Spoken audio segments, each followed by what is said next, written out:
So, to start, a little backstory. My husband and I live in a big city, in a teeny tiny house, around 500 square feet. We were planning our wedding and starting a family soon, so we couldn't stay there anymore. Well, I couldn't. He was okay with it. We had dreams of moving out into the country, and we found such an amazing deal on 320 acres that we had to check it out. We emailed the realtor, and she had said the lady living there wasn't ready to show the house yet. She really didn't want to sell, so she was unsure when she could show it. We asked that we could come and see the land, and the house would be fine until we could build our dream home further away from the highway. So we go, as excited as ever. We pull up and get out of our truck. All you could hear were birds and the wind. It was so peaceful and quiet in comparison to city life. We knew this was our home. The realtor arrived, and the owner wasn't home, so she showed us the house.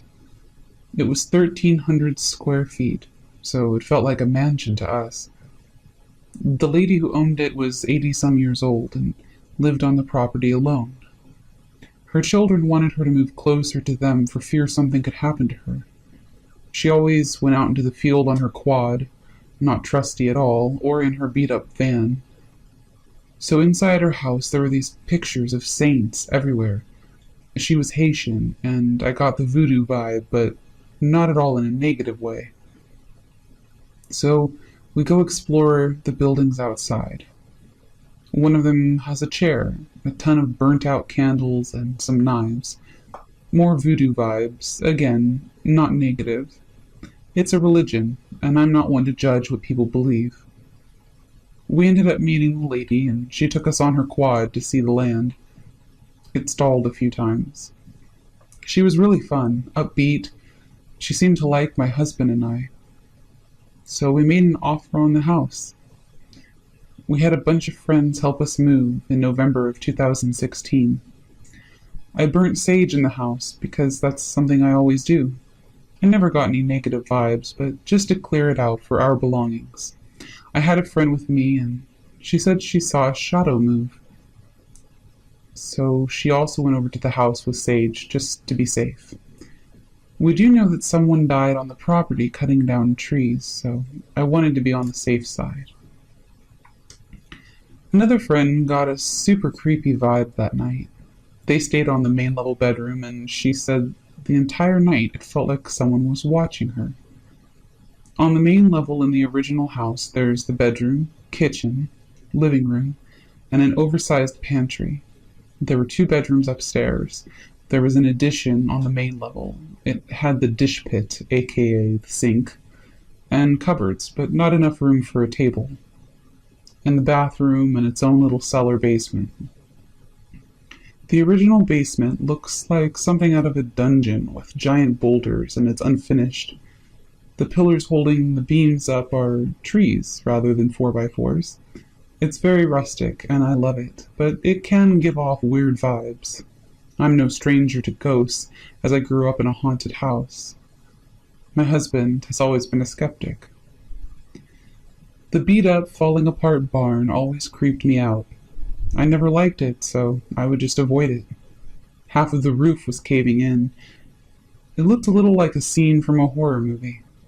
It even creeped out my husband. He felt like something was always going to jump out at him when he was fixing things in there. Anyway, on to the paranormal bits. So I can't remember when this all started. So much has happened in the first few years that we've lived here, but it started when I was walking into the living room and passed by the basement stairs. I saw a black dog, almost pit bull shaped, sitting at the bottom of the stairs with red eyes. I did a double take, and it wasn't there.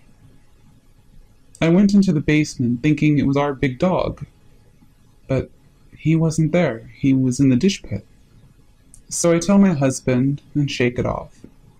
I feel uneasy about it, but I didn't want to make a big deal out of it.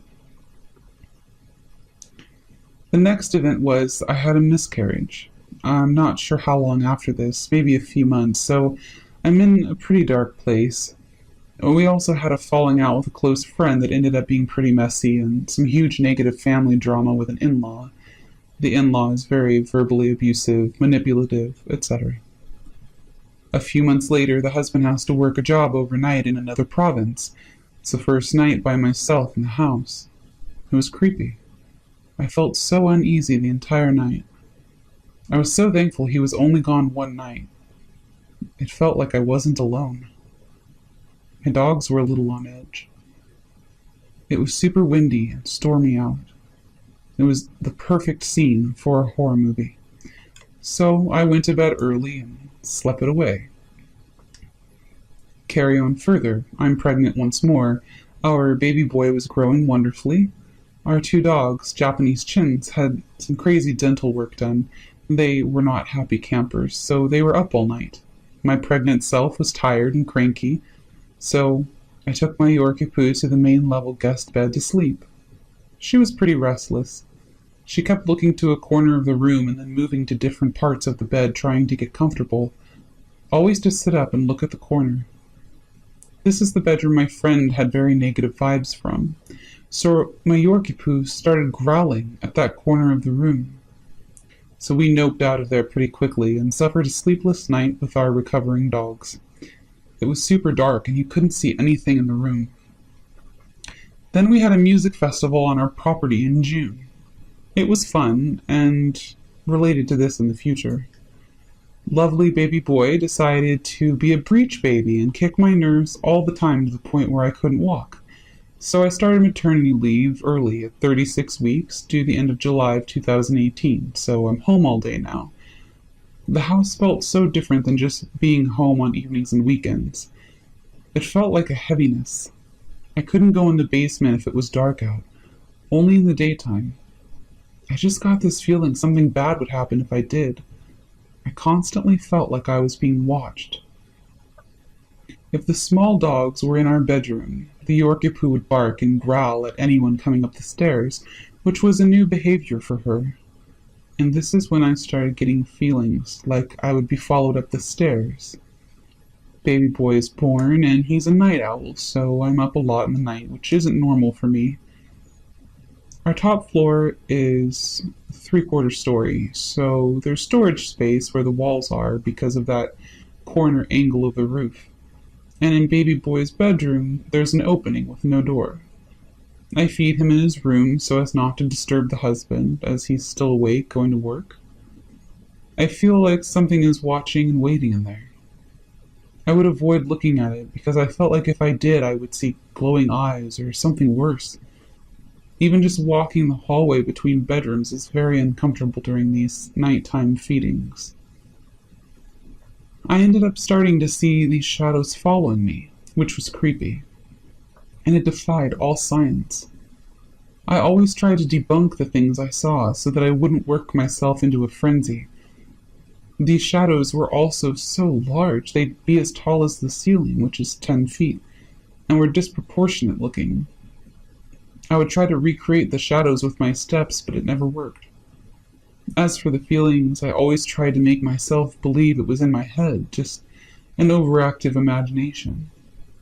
Sometimes knocking would come from the basement, especially when the internet wasn't working and our modem and router were in the basement. And this would be awful, because I had to work up a lot of nerve to go fix the internet, as it was my lifeline without cable. We moved the guest bed into the basement. I was going to sleep there one night so I could catch up, and my husband was going to feed the baby boy at night. So I settle up in the basement, get all comfy cozy, and get excited for a full night's sleep. I turn off the lights, and there's this green light on the ceiling. It's fading in and out slightly, but in no regular pattern. So I'm thinking it's a reflection on the ducting or something. I turn on the lights, and it's solid wood where the green light was. There also isn't any green light to cause a reflection. I noped out of there and went into our travel trailer on a cold fall night. We had another festival in September. Ended up talking to someone that was there in June, so they're asking me about our other big black dog. And I'm like, there's just the one. and they are dead serious that they saw this big pit bull-like dog in the field at both festivals. So this kind of made me feel like I wasn't going crazy and reassured me that what I was experiencing was real. But then it made me realize I'm not crazy and this is happening, and that's pretty terrifying. When husband is at work, I'm very isolated. Our closest neighbor is a mile away. All our family lives an hour drive away. So I'm a little freaked out with everything that's going on. I'm talking to local friends and city friends. I get in touch with a medium. She got me to text her a photo of our house. She says the land is bad, the house is bad, and the dog is possibly a demon. She offered to come help me salt the house for gas money. She never charged me a thing. She never told me why the land is bad, and to this day I'm still very curious. So I ended up getting a local church group to come pray through the house. It really didn't do anything, but they told me some crazy stories of other houses they had blessed, so the area was pretty haunted. I'm super unhappy still because my husband is about to leave for 8 weeks, and I don't want my son growing up in a haunted house like I did. I'm also so uncomfortable in the home, and I'm about to be alone with our little guy. Someone gets in touch with me and puts me in touch with a shaman. He comes out and does his thing. It was really cool to watch. So he finishes up and tells me what he found. Lots of shadow people in that hideaway space upstairs, at the top of the stairs and the bottom, basically everywhere that I had felt like I was being watched. Apparently shadow people feed on negative thoughts. Also, I never explained the specifics to him, so it was pretty neat that his findings matched my experience. The shadow people weren't feeding off me, but rather my husband. But I am super sensitive, so I was getting all the bad vibes. The dog was, as he said, 80% gone, and if it wasn't around, he would come back. He said the barn was awful and we should just burn it. He set up a crystal grid around the property to protect us in the future from negative spirits. We talked about some of my past experiences. I have so many. And the previous owner. I feel as though her voodoo was protecting her from what we were experiencing. The shaman was lovely. He gave me some blue corn for storing some of my crystals and gave me some suggestions to help my sensitivities and to help keep them at bay. The shaman leaves and my husband comes home and he says the house feels lighter and he couldn't believe it. Fast forward a few more months, I'm watching Netflix with little baby sleeping in my arms. My husband comes in and says, I saw something. So that was a little vague, so I pry a bit. He thought one of our little Japanese chins had gone into the bathroom. It was a white, small thing that went in there, and our chins are black and white, so he follows, and the bathroom door was closed. He is so baffled, being the skeptic that he is, so I text the shaman. He says he'll do his thing and get back to me. When he does, he says it was one of our guardians. Sometimes I feel things move through the house, but it's nothing like what we experienced before. No more shadows, no phantom dogs. I can go into the basement at night now. I don't like going down there at night because it's still a little creepy, but I can. My husband isn't so skeptical anymore, but it was a wild ride from moving in to over 2 years later. At least for now, all is calm in our home. And I can only hope that it remains that way.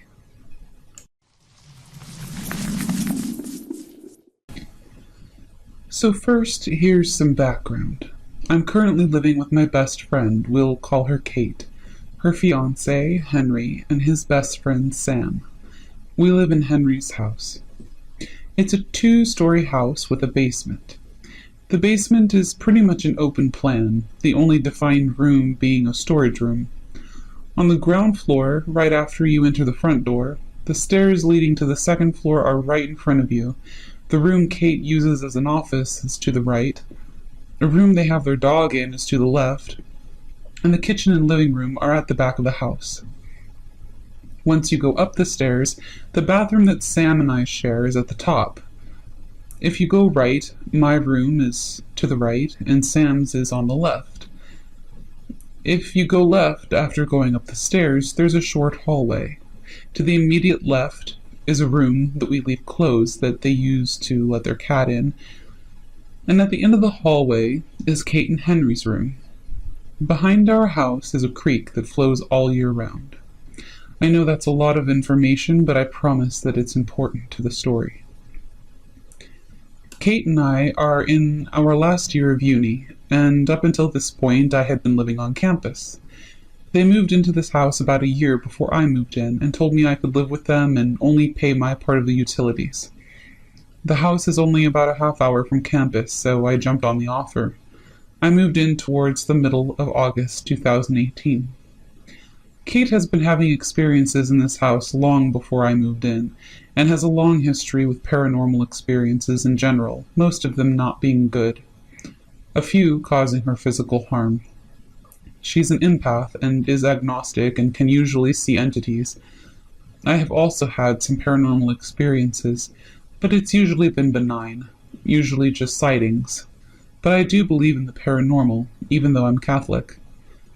Henry and Sam are both completely skeptical and don't believe in any of this, which is frustrating. Now for the ongoing situation. A few weeks after moving in, I started noticing that something was just off. I would constantly feel creeped out, have that feeling of being watched, hear noises that weren't caused by anything that I could find. This went on for a few weeks, and I told Kate what I had been experiencing. She told me it had been happening for a long time. She also told me that she had been constantly followed by an entity that we both believed to be a demon and that it was terrifying her. One night, towards the end of November, I was hanging out with Kate in the room that she uses for an office while she was doing her homework. Henry and Sam weren't home, as they had left to go get dinner. She was taking a break and had her back to the computer, facing me, as I had been sitting behind her while she worked. All of a sudden, there were what sounded like footsteps coming down the stairs next to us. We both froze and stared at each other and then slowly turned our heads. I felt nauseous as I heard Kate ask me, "Please tell me you can see that." I couldn't see anything except a shadow on the wall, but Kate could see it in full detail as this was the entity that had been following and terrorizing her. She described it to me as having the face of a baby or child, but looking dead and skinny and about as tall as I am. I am 6 foot tall, Kate is 5'4". Its body was completely black and had the figure of a woman. We then started hearing bangs and things falling and breaking. We were terrified. A lot more happened that night, and we decided to sage the house the next day since the boys wouldn't be home. The next day, we opened all the windows and the front and back doors of the house and, starting with the basement, began to sage the house. The basement was mostly uneventful. We went to the ground floor and could tell that something wasn't happy. I would go into the different areas in front of Kate, since she was the one saging the house, so that the entities couldn't attach themselves to her quite as easily, and so that they would attack me first. We finished the ground floor, and we had to mentally prepare ourselves to sage the second floor, as we could see the dark entity staring down at us from the second floor. We began the ascent, and it fled into Kate's room. We started with my shared bathroom, then went into Sam's room. We then went into my room, only to realize that we had forgotten my closet, so we went back to my room to redo it and do the closet this time. Then we went to Kate's room and saged it seemingly with no issues. The entity wasn't there, so we had assumed that it had left through the window that was open. Once we finished, we went through and closed the windows and doors and went kitchen to make ourselves some food before showering, only to realize we forgot the cabinet in the kitchen. The entity hid itself there. Luckily, Kate had holy water from a recent trip to the Basilica of Immaculate Conception in D.C., and I was able to get the thing out using that. After that, Kate could see all the entities we pushed out of the house lurking by or in the creek from the kitchen windows, and we thought it was done. A few months passed, everything felt mostly better, but the house still felt off. We put amethyst and onyx crystals around the house and in front of our mirrors, TVs, and computers to deter the entities from returning. We could feel something watching us, but couldn't see it. If we returned to the house after the sun had set, the areas of darkness near the house would be a lot darker than they should have been. It's been slowly getting worse since we saged the house. And then we come to this week. Sunday night, when I got back from spending the weekend at home, I saw a shadow figure standing in one of the windows by my bedroom, where there is nothing to cast a shadow. I put it out of my mind and hurried inside. The rest of the night was mostly uneventful, but I was so creeped out that I slept with a light on. Kate hasn't been seeing any entities at this point, just me. Monday night was the apex. Once again, it was just Kate and I at home as the boys were out somewhere for dinner. Kate was in her bathroom taking a shower, and I was in my bathroom brushing my teeth. I thought I heard Kate calling my name from the room that used to be the cat's room, and apparently at the same time I heard my name being called. Kate had heard a deep door slam, which, after testing several doors and closing them the same way, it was that room's door. We went into the room together to investigate, and it was freezing cold, which is unusual because that room is usually the warmest room in the house. I have a cross in my room that I usually have above my bed, and at this point I had gone to grab it so that I could feel a little bit better. We decided we needed to put holy water on the doors and windows as a temporary protection, but it was on the ground floor. Kate couldn't go downstairs because she was so scared, so I gave Kate my cross and I went downstairs to grab the holy water. As I reached the ground level, I felt the uncontrollable urge to look into the room that the dog stays in. In that room there are 2 large cabinets with mirrors in front of them, one of them being in plain sight of the entryway. There was something in the mirror, looking at me, and I instantly felt sick and felt like crying. I hurried and grabbed the holy water, rushing back upstairs. Kate put crosses on the doors and had me do the windows, as she was afraid to look outside. When I did, I can't even describe the thing I saw. There weren't eyes, just blackness that seemed to glow as it stared dead into my eyes. The features were sunken and dark, almost like a floating head. I froze and then quickly put the cross on the window. It was there for every window except my room. When it came to doing the windows in my room, it was standing in front of the house, staring at me. Honestly, I'm scared shitless, and I know that Kate is too. I haven't been able to sleep without a light on, afraid of what could be there in the dark. We plan on saging the house again soon when the boys aren't home. We don't know what to think.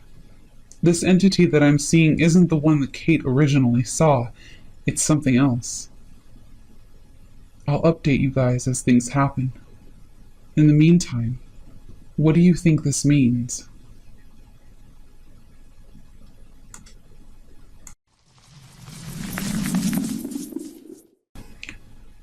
About 2 weeks ago, I was in bed trying to sleep. It was about 2 a.m. When I'm finally dozing off, I hear my door creak open. A strange, walking sound approached me, and then I felt breathing on my neck. This remained for about 3 seconds, and then the footsteps trailed back to the door, and it closed. There are 2 things about my door.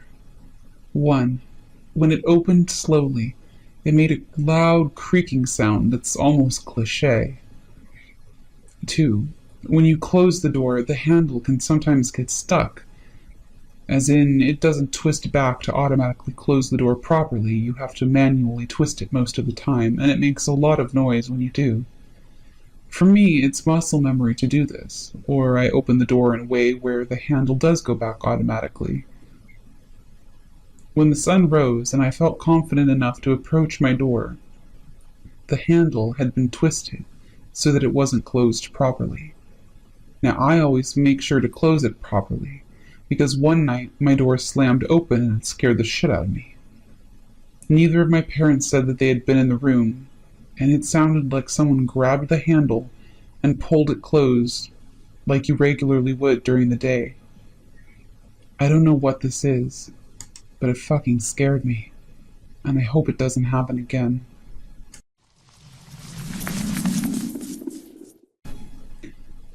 I lived in a house with 4 girls and 4 animals in college. One night I happened to have the house to myself, which was fabulous because I had a paper to write. So I'm in my bed with my laptop, and I hear a scratch at the door. It's the dog Miko, and he's shaking and whining. As soon as I open the door, the 2 cats, Ralph and Boehner, streak in behind him and jump on my bed. I squeeze in between all of them and resume my studying. Suddenly, Ralph's hair stands on end, and Miko starts to whine. Boehner's claws are digging into my leg as soon as I hear footsteps coming in the hallway. It's a pretty short hallway, maybe about 20 feet, but the footsteps keep walking and walking and walking past where the outer wall of the house into the next door neighbor's house would be. Miko starts growling when the footsteps turn around, and I hear them sprinting back in our direction, and then a door slams shut. By this point, my heart is racing, and Miko is barking up a storm, so I grab a baseball bat and walk upstairs. Nobody was home but me and the animals. And if you're wondering about the 4th animal, it's a hamster, and I'm pretty sure it wasn't charging up the hallway.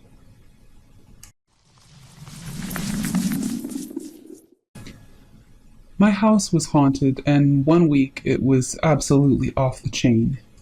It was so creepy. The first night I was woken up by hearing these light bangs over and over again, but then my son started screaming. I ran into his room, and he said, "Mommy, please make the drawers stop. They keep opening and closing by themselves." The next night, I went to get my newborn baby's bottle warmed up, and as I bent over the table, the light bulbs in the chandelier over me all exploded and glass came raining down on me. The third night, a balloon was ripped out of my son's hand and floated all over the house. It went into the basement, then upstairs to the attack. The craziest thing is that you could see the string being pulled along. The next night, my neighbor called me at 3 a.m. asking if I was okay.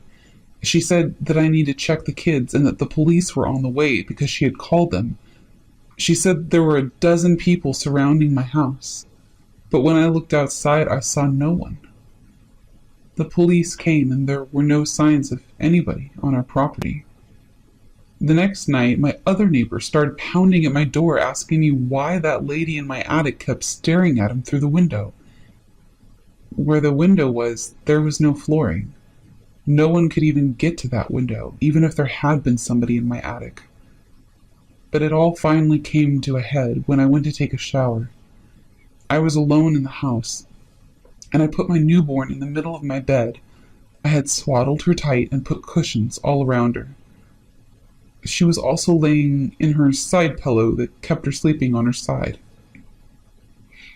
When I got out of the shower, something had picked her up off the side sleeper pillow and moved her to the outside of the cushions, dangerously close to the edge. There was no way in this world a swaddled newborn could lift herself up out of that pillow and over the top of a big body cushion. There's no way. I started screaming at whatever was in my house. I said, "That's it, you're out of here. You will never mess with my kids, ever." As I said that, I got Jesus Christ on my side, had the house blessed. Never had a problem again. We moved, though, and the next 2 people that bought our house moved out after just a couple of months. The house is currently vacant. They say something isn't right there, and they keep giving the house back to the bank.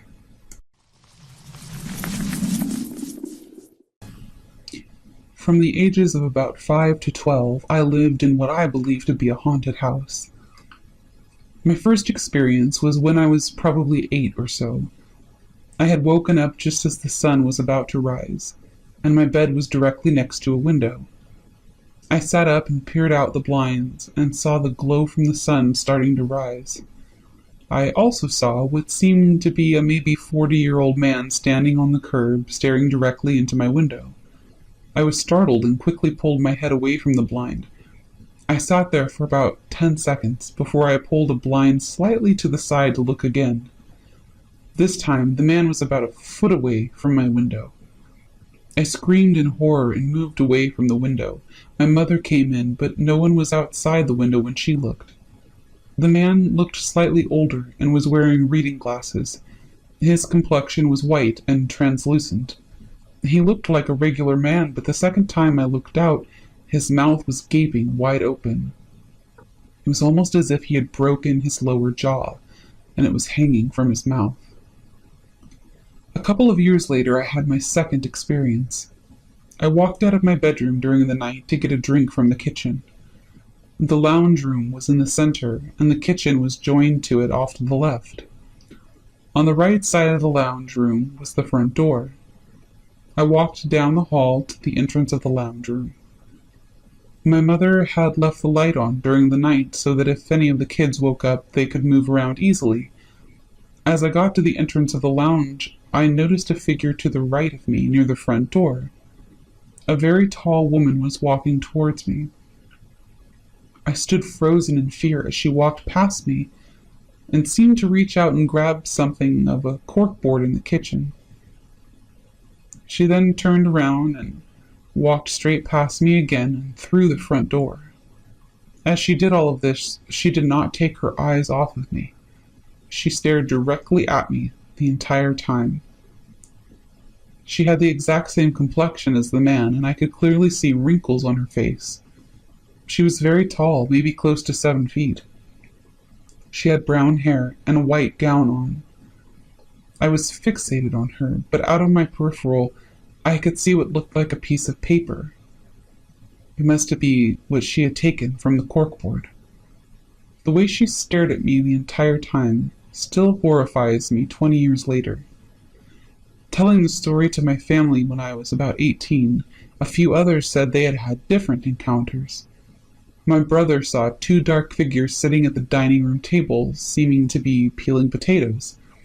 My sister saw a little boy poke his head around the door frame as she sat in the bathtub. We moved out and life went on, but I'm convinced that place is still haunted.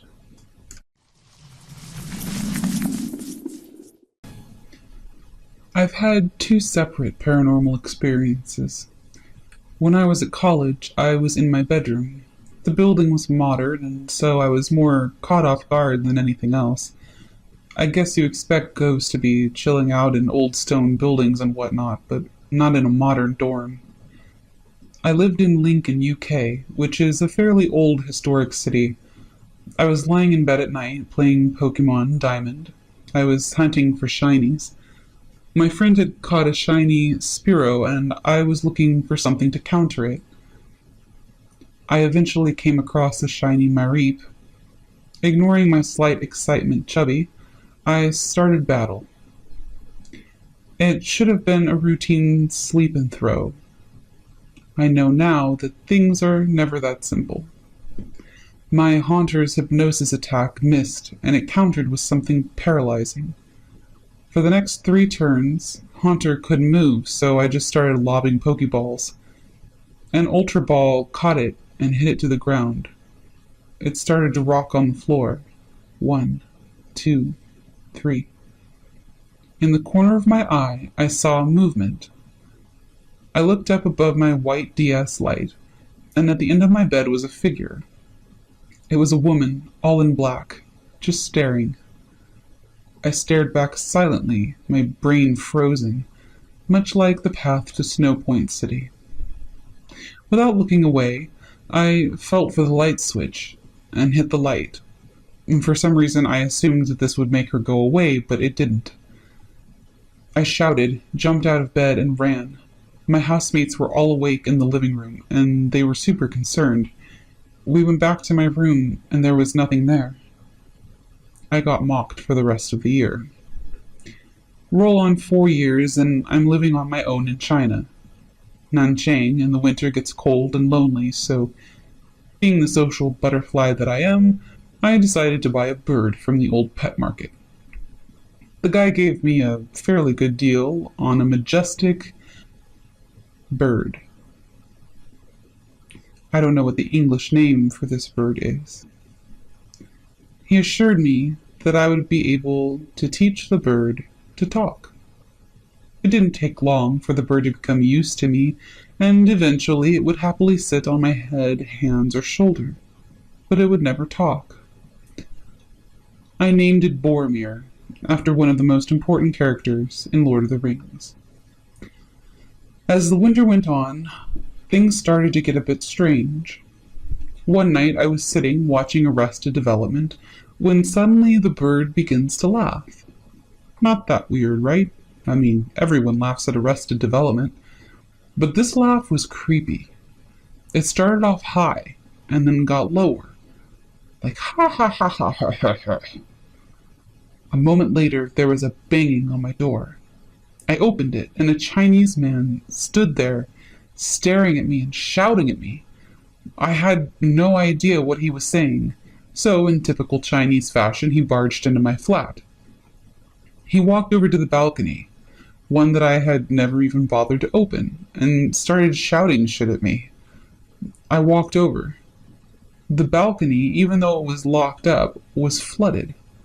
An outside tap was fully turned on, and water was pouring all down the side of the building.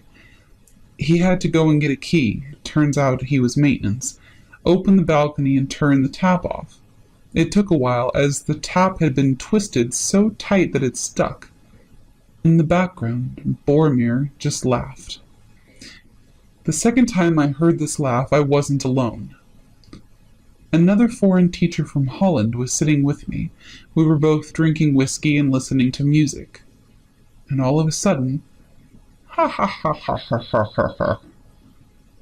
We watched as the knob on the stereo turned on its own, first all the way up and then all the way down. At the time, I didn't make the connection with the laughing and the weirdness, but we were both pretty unnerved. One night, I brought a girl back with me. She was scared of birds, so I locked Boromir in his cage and covered the cage with a thick blanket. We went to bed, and I closed the bedroom door. She got a headache and went to sleep. I could hear the bird laughing through the cage and through the wooden door. We woke up to banging on the door. This time, it was the bedroom door. Someone was in my apartment. The girl started to panic, in that way the girls do when there's an intruder, so I grabbed something heavy and went over to the door. I pulled it open. At first, I thought there was no one there, but then I looked down. Boromir was at my feet, silently staring. The girl didn't come back, and at this point I decided the bird had to go. I put it back in the cage and found a friend who said he would take it. I had to wait a few days. The final night I was in bed, and I heard the laughing again. I was filled with dread and waited for something to happen, but nothing did, so I fell asleep. I woke up later to my bedroom door slamming, and I woke up. There was someone in my room. She was speaking to me in a very hurried fashion, but there was no sound. She wasn't scary like the Lincoln lady, she was just scared. She ran out of my room and I followed, hitting as many light switches as possible, and then she was gone. The birdcage was empty, but I could hear the laughter. It was coming from my bedroom. I went back in, and sitting on top of my lamp was Boromir. I didn't sleep that night. The next day, I took Boromir to my friend's place.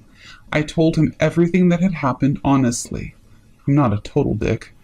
And he was still eager to have the bird. And this is the part of my story that seems the most far-fetched. But I swear it happened. I gave the bird to my friend, and as I was going to leave, in a little voice, I heard, "I'll miss you." Ha ha ha ha ha ha. That's the end. Oh, except the bird escaped from my friend's house a few months after he had it and was never heard from again. I can only hope that will remain the case.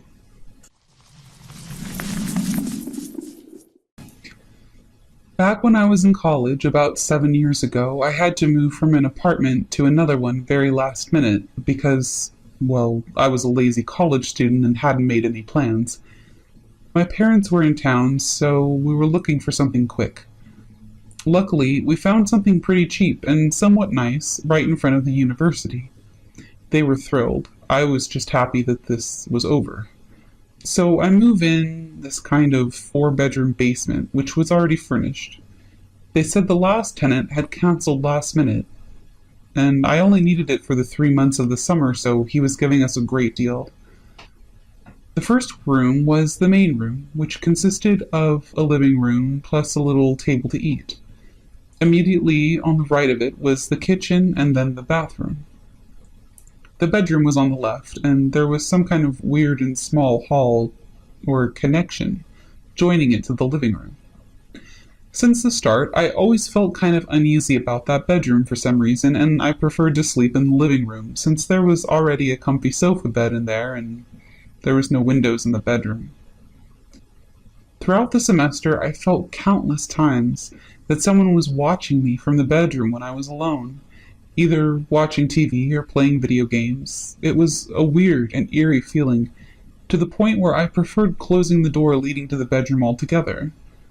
I wasn't home that much, and sometimes I slept at friends' houses, but every time I came back, it just felt like I wasn't alone in that apartment. There were never any sounds or sights, just a strange feeling.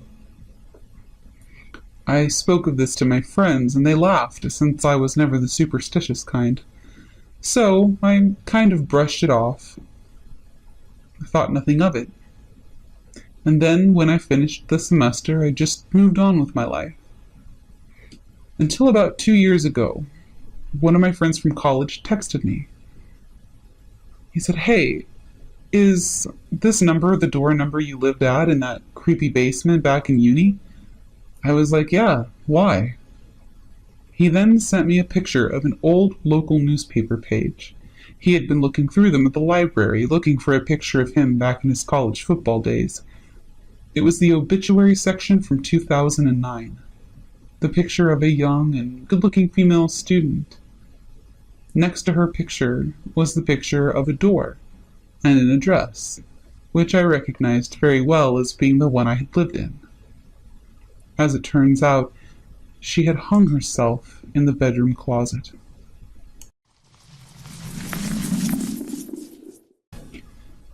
I was staying the night at a friend's house when I was about 13. We were watching The Shining with her older sister and another friend when I saw a black figure in my peripheral vision. I turned my head all the way to the right and watched this solid black figure in the shape of a man wearing a cowboy hat walk from one side of the house to the other. I didn't say anything to my friend when it happened. I thought maybe my mind was just playing tricks on me because the movie was scary after all. After the movie, my friend's sister and the others all left the house to stay elsewhere. My friend's parents were out of town. In the middle of the night, I woke up to someone stomping up the stairs towards the room we were sleeping in. We thought maybe it was her sister. Maybe she had just come home and ran upstairs to bed. We went to check, but found no one. We heard the stomping a few more times, and then a really loud bang on the wall between our bedroom and the outside of the house, on the second story. My friend looks me straight in the eyes and says, "Did you see the man earlier?" I swear no one else was home, and my friend was just as terrified as I was. We hid under the blankets and didn't come out until we could see sunlight. This isn't my only encounter with unexplained or paranormal things happening. My dad's house when I was a kid was scary, to say the least. Haunted, if you believe in that kind of thing. We used to see a man in military uniform in the long hallway leading towards my brother's room. The security alarms would go off for no reason, like someone was opening and closing a door over and over again. And one time we had a decorative plate fly off a shelf and hit a mirror clear across the room. I don't know what I saw, but I hope I don't see it again.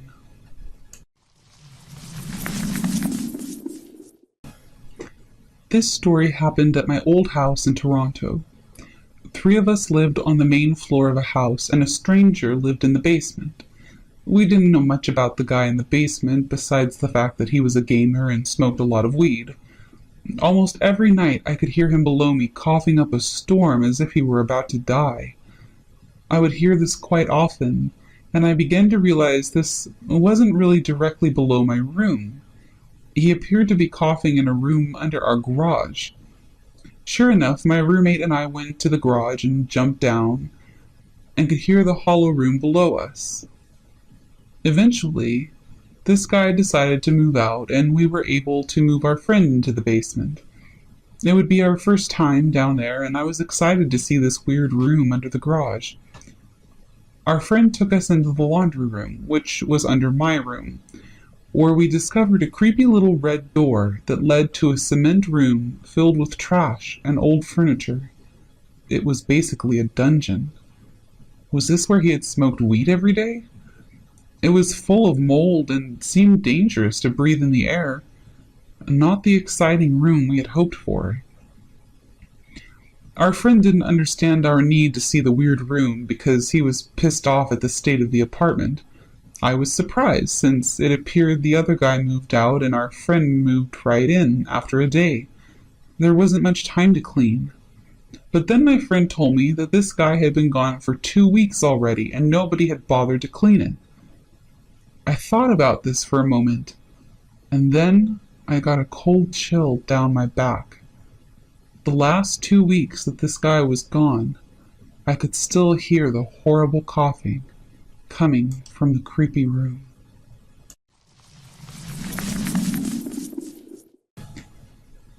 I did not believe in ghosts. Sure, I was entertained by the notion, but anyone who came out and stated that they believed in ghosts, I dismissed as a New Age hippie or whatever. And then I lived in a haunted house. It started out as little things. The bathroom door would open violently if anyone ever closed the latch, so often that we came to count on it.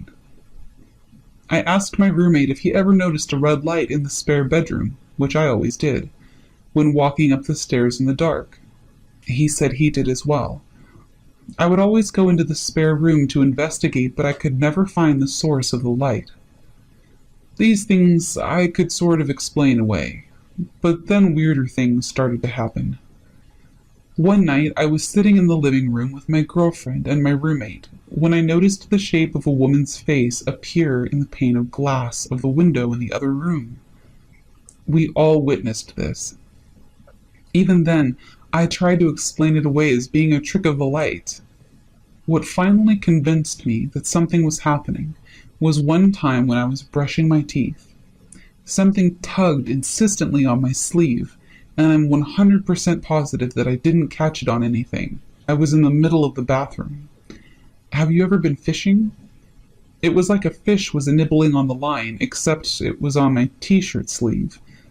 That freaked me out. Still, stranger things have happened. We'd hear footsteps upstairs while we were home alone. I often saw shadows out of the corner of my eye. One time I even saw a shadow while looking right at it, in the middle of the room, not up against a wall. I moved around just to make sure for 5 minutes or so. Twice, while heading up the stairs for my bedroom, I heard a woman's voice say, "Good night," over my shoulder. The strangest thing that happened was New Year's Eve 3 years ago. My roommate and I were hosting a party and waiting for people to show up, sitting in the living room. Suddenly, I felt something brush against my arm, and the light bulb in the lamp I was sitting next to exploded. There were a few other things that happened, and some I'm sure I'm forgetting, but the fact is, too many strange things happened for it to be a coincidence. I have since moved out of the house, but my belief remains the same. Something strange is happening there.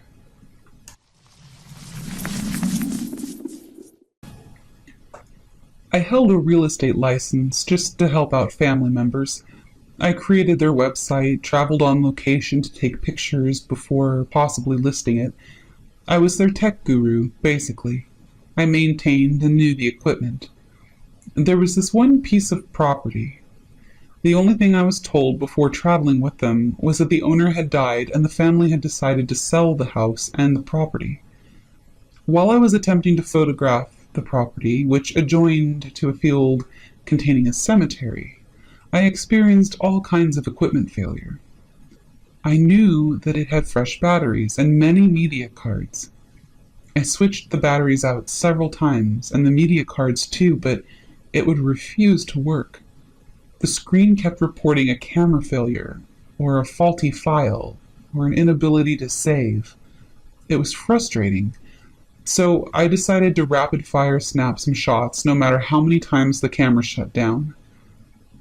My 2 tag-team realtor relatives returned to the car and announced that they were leaving.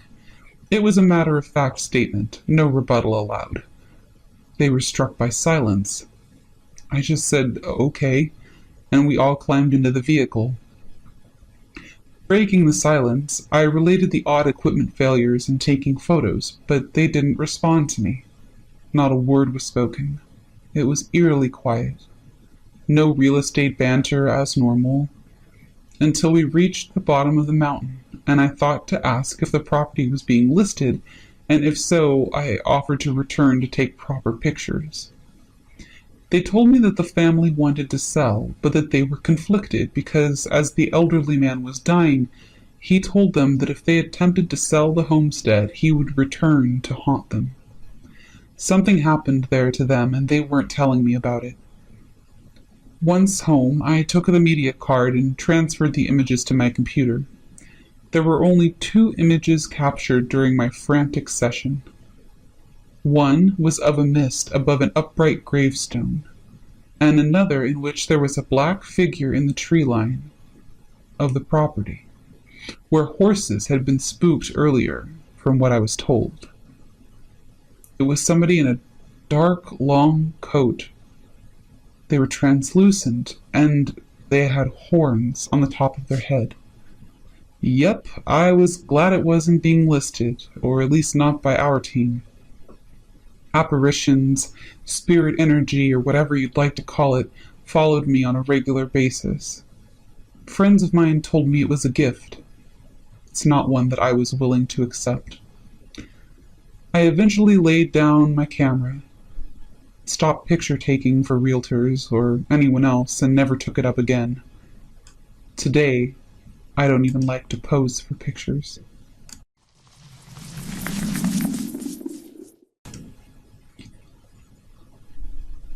One of the more freaky and exciting haunted house experiences I had was the one I shared with my college best friend and our mutual best friend, plus a couple of other friendly acquaintances along the way.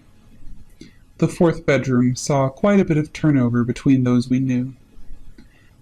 The stories could get pretty long. We lived there close to a year, and half of our junior and senior year. Paranormal happenings were routine, so I'll just focus on the things we all considered definite happenings. Mostly these things were the knocking, the baby stuff, the smell, and the basement. Here's the shortest background possible. My BFF, myself, and our mutual best friend rented this super old house, thinking in the early 1900s, situated perfectly on the edge of the bad part of town, the college-only part of town, and on the way to the good part of town, so it was heavily trafficked by classmates, and it was a big party place. My BFF is super into paranormal stuff, but not weird about it, very level-headed. My mutual best friend wasn't heavily oriented either way, but pretty open to that sort of thing. I was an avid denier, despite having a few unexplainable experiences in the past.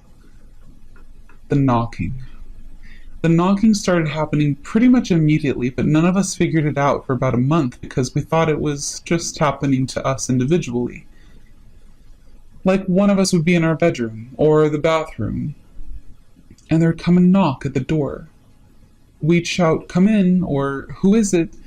to no answer, just another knocking, always loud and formal, like 3 perfectly timed knocks. You could call "Come in" or whatever as long as you'd like, but there was never an answer, and never anyone actually there. I thought it was roommates screwing around with us, or old house stuff. I don't know, I was 22. And the others initially thought variations of the same thing. And then we were sitting around smoking a bowl one night, and BFF brings up the knocking, explains what's been going on, and we all look at one another like, "Holy crap, you too?" And then we started swapping stories. We laughed because it didn't feel super threatening with all of us just chatting about it.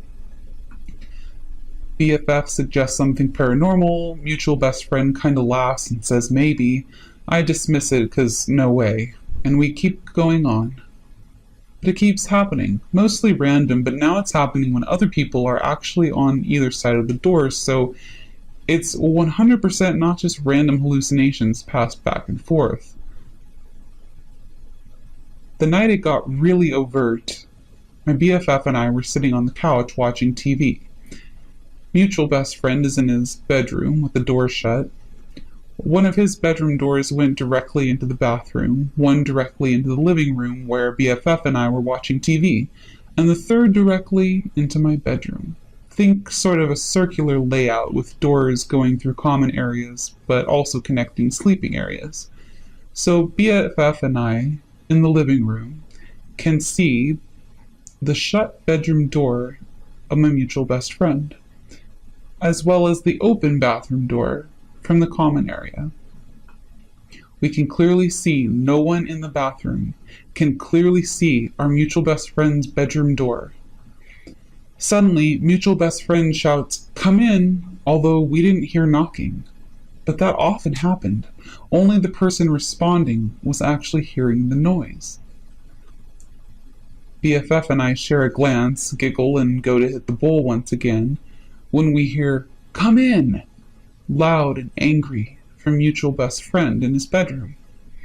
Alright, fair enough. It gets aggravating after a while, but clearly there's no one at either door, so we don't know why he's bothering to get louder.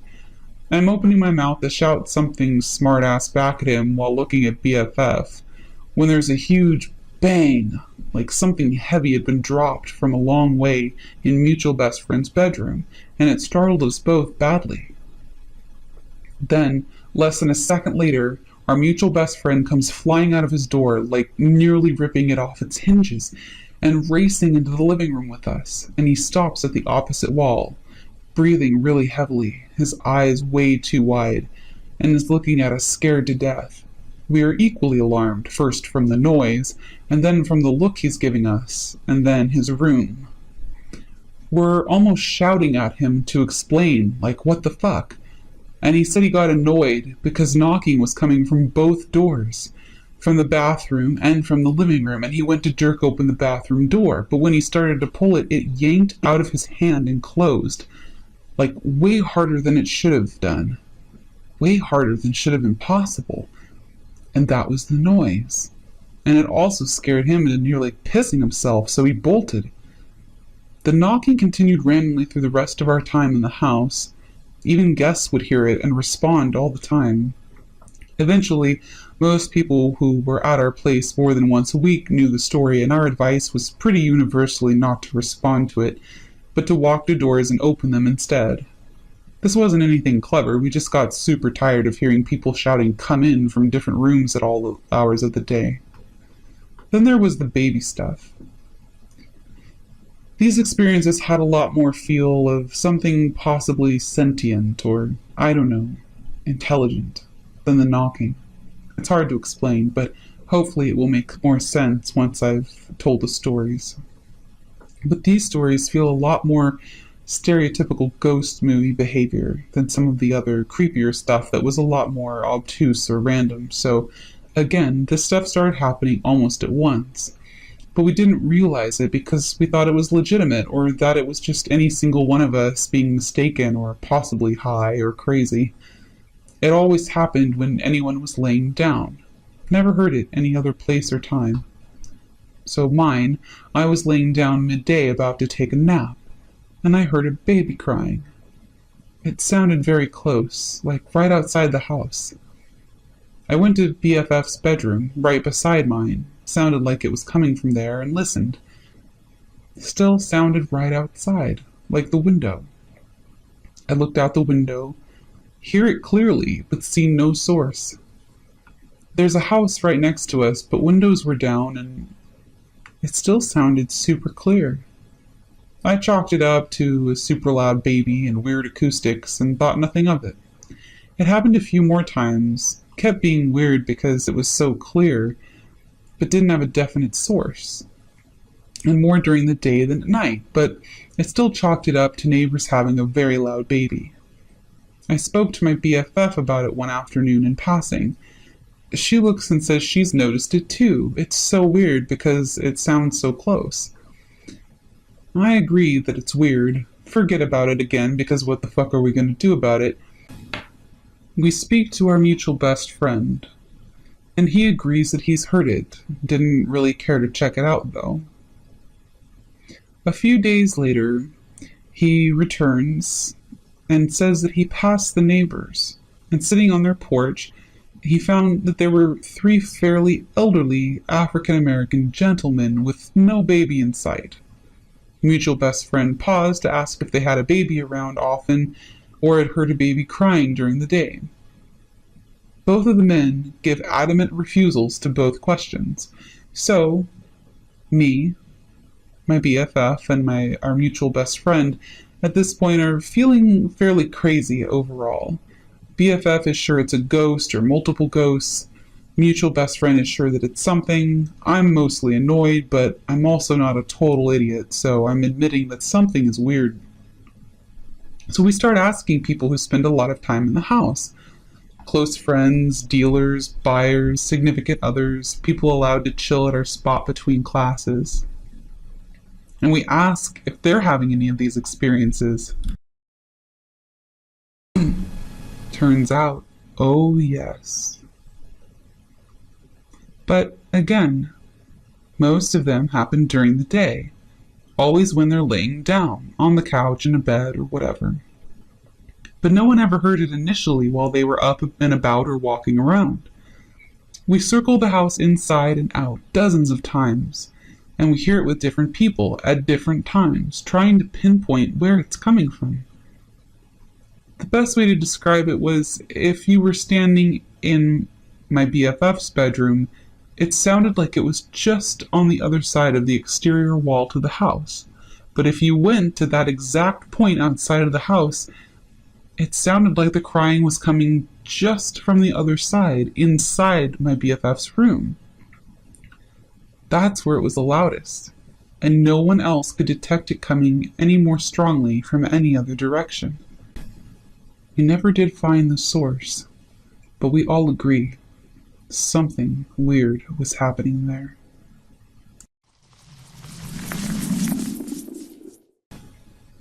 I was just a kid, maybe 9 years old, and I certainly didn't believe in ghosts. I was raised strictly Christian, and the closest thing to ghosts my family believed in was demons. It was a brand new house, just built, never lived in a new development. We moved in on Halloween night. It started out like the sort of thing you could explain away. Loud creaks, doors slamming, sudden drafts that didn't seem to have a source. Things you would expect in an old cliched horror movie house, sure, but not one like ours. Then I was home alone one day. Sitting at the family computer, a single footstep sounded down the hall, and then a few more, sounding gradually closer. I assumed my parents had come home, or my sister, or anyone, and I called out, but there was nothing. I grabbed the phone and ran to our basement. After a call to my mother showed me that nobody was supposed to be in the house but me, I convinced her that I had to have imagined it, but I swear those footsteps were plain as day. None of those things compared to the basement, though. My younger sister and I played there. It was an unfinished level and had some faulty lighting, and the lights often flickered or went out. Whenever they did, we would run upstairs quickly, but never without catching a glimpse of the man we called the Trenchcoat Man. A tall, shadowy man in what appeared to be a trench coat and a hat, ducking behind some unfinished sheetrock. There were more stories. Friends who, unprompted, mentioned a similar-looking figure in the basement, one crisis involving a girl who got trapped in a cabinet, and other things, but I was constantly trying to convince myself that I was imagining it. I was a highly logical child.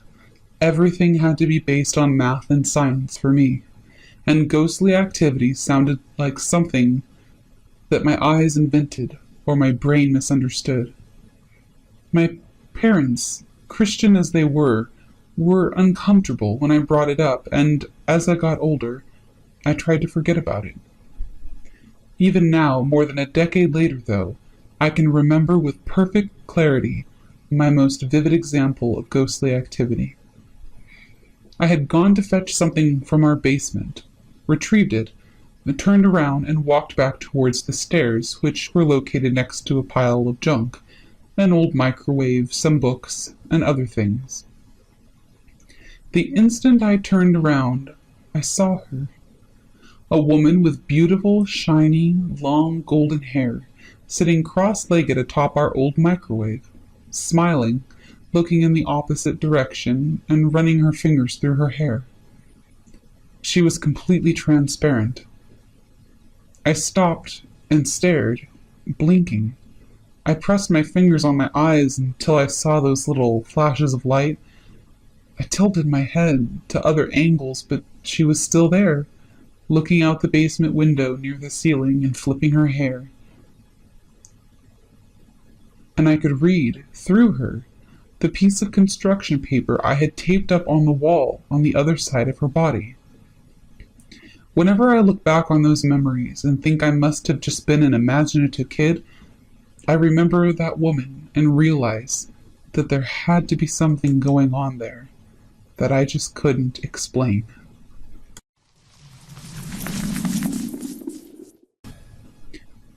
All of this happened when I was 12 to 16 years old. I am now 25. My mom and I used to live in a 3-story apartment. The upper floor was basically my own, with my room, a bathroom, and a tiny hallway. I think it all started with my mom asking me where I keep certain things, or where I would put certain things. She couldn't find documents that had been in the living room before, or small things like pens. Naturally, she blamed me, but when things that belonged to me went missing, she no longer believed that I hid them. Apart from this, the television turned itself off and on a couple of times.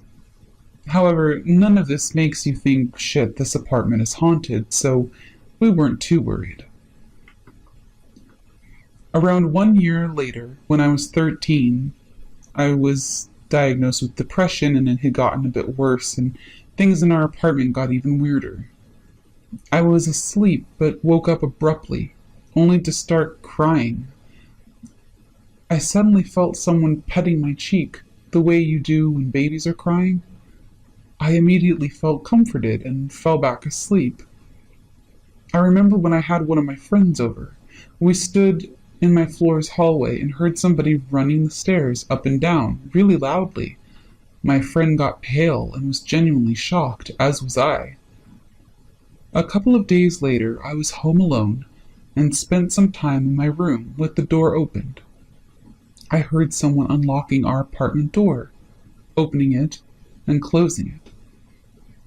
I then heard someone walking up the stairs, and I called out for my mom as I assumed she had just gotten home early, but nobody was there. To this day, I am absolutely certain that I even heard the key in the lock. I felt as if I was being watched quite often. Actually, That feeling was so normal that I got used to it. My mom also said that she saw things moving out of the corner of her eye, and that she felt as if somebody was with her sometimes, even when she was alone. Those occurrences happened now and then, but luckily it didn't scare us too often. We kind of just got used to it, and the ghost, or whatever it was, never did us any harm. Then, at age 14 or 15, my depression got so bad that I started cutting, and I even tried to commit suicide twice.